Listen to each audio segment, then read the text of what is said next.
Hello everyone, welcome back to another episode of Let's Play Pokemon White 2. I'm your PokeGamer. In the last episode, we kind of caught our old friend Gabalion on Route 13, made our way into Lackanusa Town, and we did everything that we could there, so we're heading towards Opelucid now.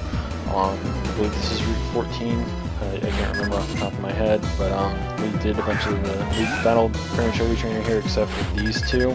So we're going to battle them, heal, just that we will full health when we get into the next area, which I believe is the Village Bridge, and we'll be covering a good majority of that today. And after that, there's another friend that we get to catch up with, so there's that. Before we get too far into this, they did officially announce Mega Audino. There's even video for it now over on, I think, the official Pokemon channel. During Gamescom today, a social video by Junichi Masuda himself was shown. In this video, Junichi Masuda revealed that Mega Audino is to come to the Pokemon games. It confirms that it has the healer ability and that it gives a defense and social defense boost. The trailer also shows that it learns Misty Terrain, a move Audino did not have before this game. So that means, again, move tutors are basically confirmed. Figured to just kind of cover that while we can, because, whatever. But, yeah.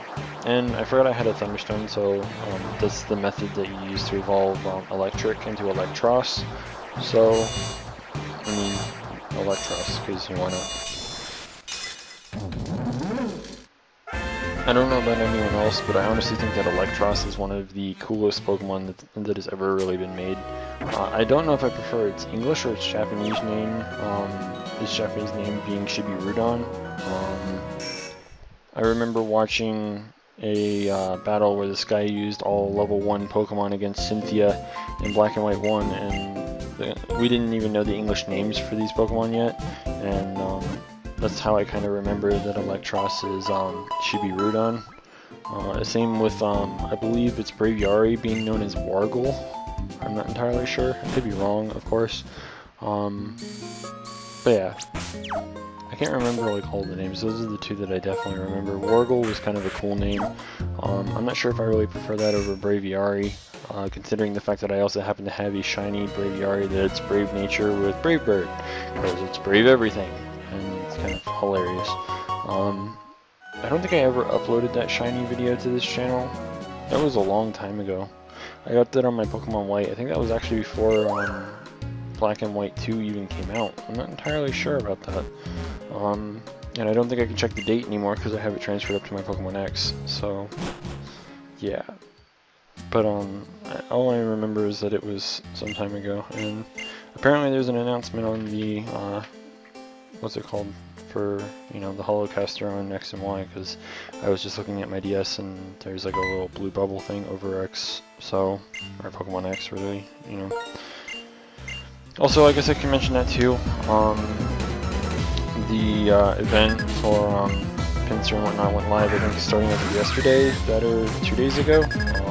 Do recommend pick it up because next week, literally next Monday, the Mega Stone event starts at GameStops all across North America. So I do kind of recommend that you go ahead and check that out, get it, and get a Mega Stone. I personally still need a Hurricanite, but I can just get a friend of mine to clone it for me, so whatever. I know it probably sounds lazy, but I mean, there's that. I mean, if I had a hard copy of Pokemon X and Y, I could probably clone it myself as well if someone actually lends it to me. But I mean, of course, that's still work. So I don't know. I mean, I don't think I even have a good Heracross yet. I kind of need to breed. I know I have Pinsir, but I don't have Heracross. So I've been breeding for a lot of good IV Pokemon for, the new Mega Evolutions. I still need to do Sableye as well as a couple others. And apparently the Holocaster thing is for the Mega Evolutions, which I mentioned moments ago. Something called Two-Tough Pokemon. I don't know. But yeah, like I said, if you guys haven't gotten the event yet, I do recommend you do get it. I did get, I think, one that has 2 or 3 good IVs. I'm not entirely sure, but it's not like I got anything like I did with Pavilion. the Pokeball, I think it was the Pokeball Pavilion. I'm not entirely sure. I think it was my Pokeball Pavilion. I got 3 good IVs on. So I mean, either they're 30s or they're 31s. I'm not entirely sure. Yeah, it was my Pokeball Pavilion. It was Timid, Compound Eyes with HP, Attack, and Speed. Kind of shitty, but I mean, whatever. I can't really complain. I did get a modest Compound Eyes fancy pattern, and that was an event that was going on. So I mean, that's kind of cool.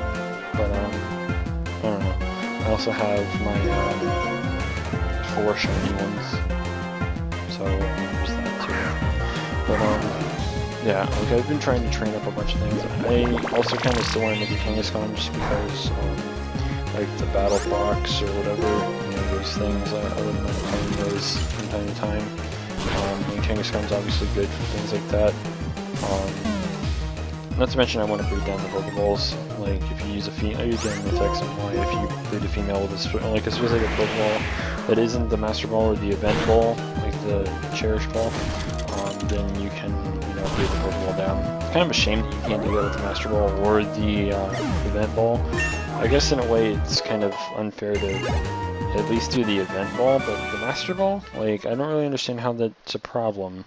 I don't understand why they decided to do that. Like, you can code into the game that you get only 1 Master Ball, but you can technically be traded another one, and it can be used on the same Pokemon if it was caught in the Master Ball already. So, what's the big deal? I don't really understand that. But, I mean, maybe I'm wrong. I don't know. Maybe I'm wrong.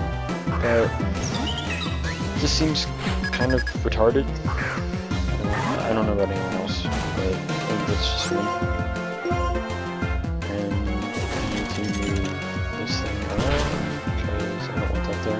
But yeah, by the way, when it comes to like the way my team's leveled right now, I kind of want to off-screen train a bit.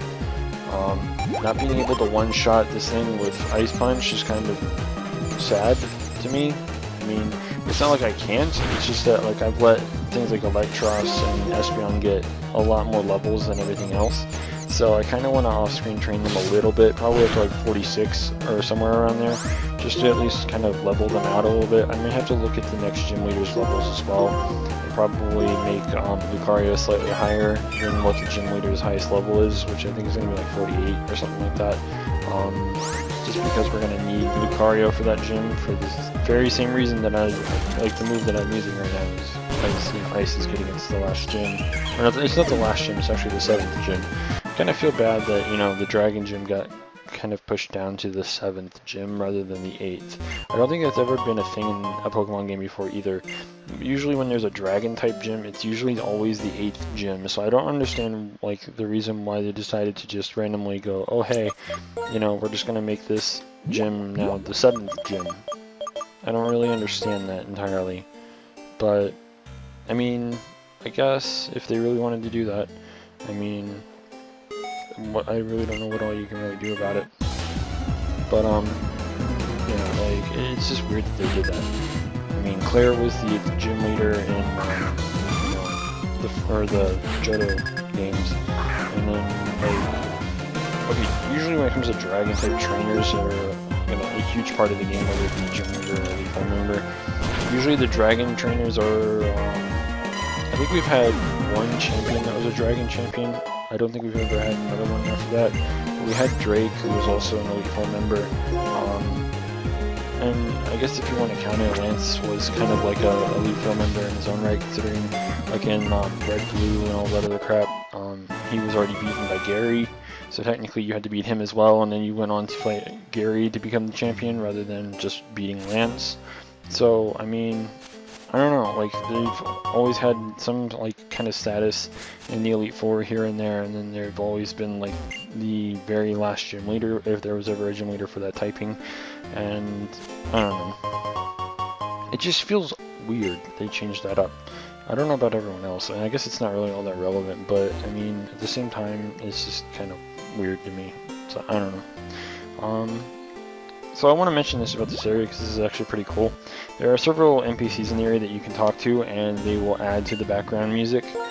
I don't know if it really sounds cluttered with all of them. I don't know if I've talked to all of them in this episode or not. And by talk to all of them, I mean, you know, because I recorded this and, you know, I know where the others are that we talked to and stuff like that. But, yeah, I mean, it sounds kind of cool to me. Like, I like how it all sounds once it comes together, of course. But, yeah. Also, I'm kind of multitasking at the moment, and I kind of just did something really retarded. Obviously, I'm paying attention to my own, like, the games, you know, play through the game. And I'm sitting here trying to also hatch for hound hours at the moment.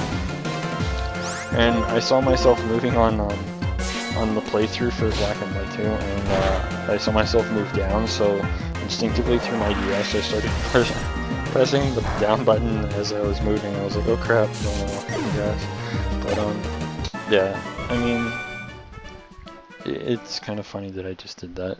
But I mean, this is part of the reason why I like doing commentary after I've already recorded the gameplay, because then I can multitask, I can kind of go to different sites and get my information accurately there, and not have to worry about, you know, messing up or anything. And as you can see, he's another NPC that adds to the background music. He kind of adds his singing to it, which is kind of cool.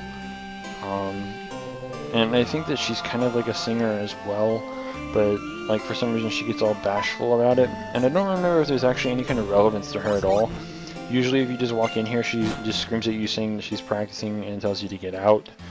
I don't remember if she ever did anything past that though, because I never bothered with it. But I mean, it was kind of a thing, I guess. But I just never understood why she does that. So, I don't know. Maybe she has some kind of relevance in the post-game, I just never knew about it. So, I don't know. I'll look into it, just to be double sure, of course, but I've never seen her be relevant for anything. So, I don't know. It's kind of weird. It's kind of weird. But, yeah. And again, I think I got very unlucky with a lot of my leads in these battles, for the most part, in this episode. Just because, again, ground against steel, and there was grass against water, and then, of course, Lucario kept getting wrecked by that one Milligan earlier, as well as the fact that, you know, I had to switch it in directly on Whimsicott. So, I mean, I don't know, I just got really unlucky with a lot of that today. It kind of sucks, but I think part of the problem with me is the fact that my Pokemon seem to be a little underleveled compared to where the game's at now. Again, this is partially because I've just been focusing on Espeon and Electros for whatever reason, rather than Lucario, who's a huge part of, you know, my team. So, I don't know. Like I said, off screen I'm going to probably do a lot of, or not EV training, but just general, like, training in general. So, I don't know. All I do know is that this episode kind of pisses me off a little bit, because I end up accidentally walking into another trainer at the end of this episode, and we really don't have any time for it. So, I mean, it kind of just irritates me. But, yeah. So up here we have a hidden item, which is a PP up in the garbage can, and then we have this guy who adds to the background music as well. Of course, you'll have to wait to hear it, because, see, there you go, I think. Yeah, you can kind of hear it there. But yeah, I ended up battling this guy, and then the other guy I ended up accidentally walking right into, and yeah, that's basically how the end of the episode is going to be. This battle took a lot longer than I thought it would, and I also kind of predicted something that ended up happening here, and it kind of annoys me. As a result, I'm going to have to heal. And obviously I'm going to have to heal, because I'm going to do off-screen training, but yeah. Actually, I guess I can't off-screen train because you were trapped in a battle. Great. That's just great. I guess in a way that's actually a good thing, considering something that's going to be coming up after this episode. So, I don't know. We'll have to see. I'm not entirely sure how I'll do this, but I mean, I can easily, you know, do everything I've already done up till now, and then without walking into him, I can, you know, just go off and train and walk into him and start from there. I can technically do that, though it's not like, you know, it's not like it's live then, so I probably won't be able to off-screen train until after the end of next episode. But again, that might also be kind of a beneficial thing for me. just because that way I can have my levels about average with what I need to deal with. And like I said, we'll be meeting up with a new friend, or not a new friend, but an old friend in the next episode. So, I mean, it's something that we'll have to kind of deal with. I hate triple battles, by the way. They really just lag out the entirety of, you know, just like the entirety of the gameplay. Like, it's weird. I don't understand why it does that particularly, considering I usually don't have very many things running, but it still happens for whatever reason. I don't know, maybe it's just a lot of strain on the emulator or whatever, but I mean, whatever, I can't really do much about that. But yeah, as you can see, I accidentally walked right into him. GG, no re. But of course, since we're over 15 minutes, we're gonna have to do this in the next episode. So in the next episode, we're going to kick this guy's ass for pissing me off, and then we're gonna finish off the village bridge, and move on to the next area before the next town, which is Overloosed City. So yeah, be sure to stay tuned for that. If you haven't already, don't forget to rate, comment, subscribe, and until next time, this is the PokeGamer signing out.